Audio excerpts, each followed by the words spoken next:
50 years ago, Congress passed the Equal Pay Act, which aimed to address the problem of unequal wages between men and women in America. Women make up half of the nation's workforce, but are still being paid only 77 cents on the dollar. So, members of Congress and the President have declared today Equal Pay Day. Democratic Congresswoman Rosa DeLauro of Connecticut is sponsoring a bill called the Paycheck Fairness Act. She joins us now. Welcome, Congresswoman. Can you just explain to us first the significance of today? Why is this day of the year Equal Pay Day? Today is the day that women who you've correctly said only get 77 cents on the dollar, they have to work through April 9th this year in order to make the same amount of money that a man made last year.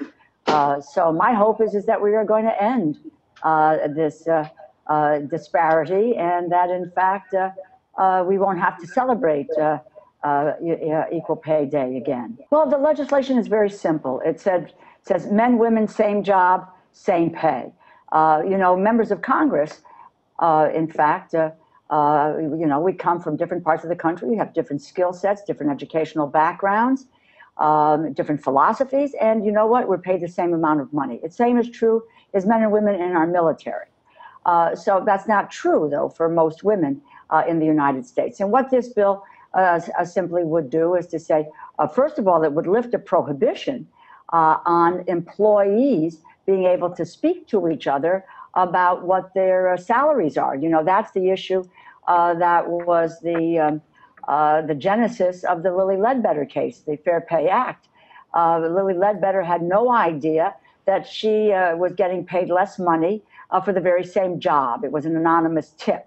And in many instances today, people, men and women, have been let go from a job or have been reprimanded, and or they have to agree to not discussing their salary levels.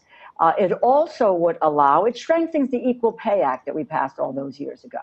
And what it would do is to allow for, in fact, if you can prove discrimination, that in fact you can sue for damages, both compensatory and punitive damages. And it's not about frivolous lawsuits. Keep in mind that Lilly Ledbetter sued. She won her case, and then Goodyear appealed it.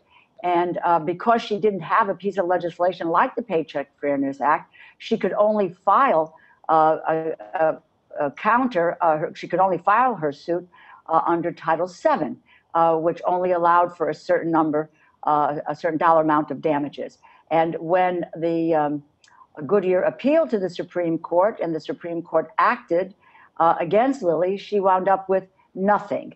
Fortunately, because we did pass the Lilly Ledbetter Act, we now have gotten back to where we have been in terms of when one can start the process on a filing suit for pay discrimination. What Paycheck Fairness does is builds on that legislation.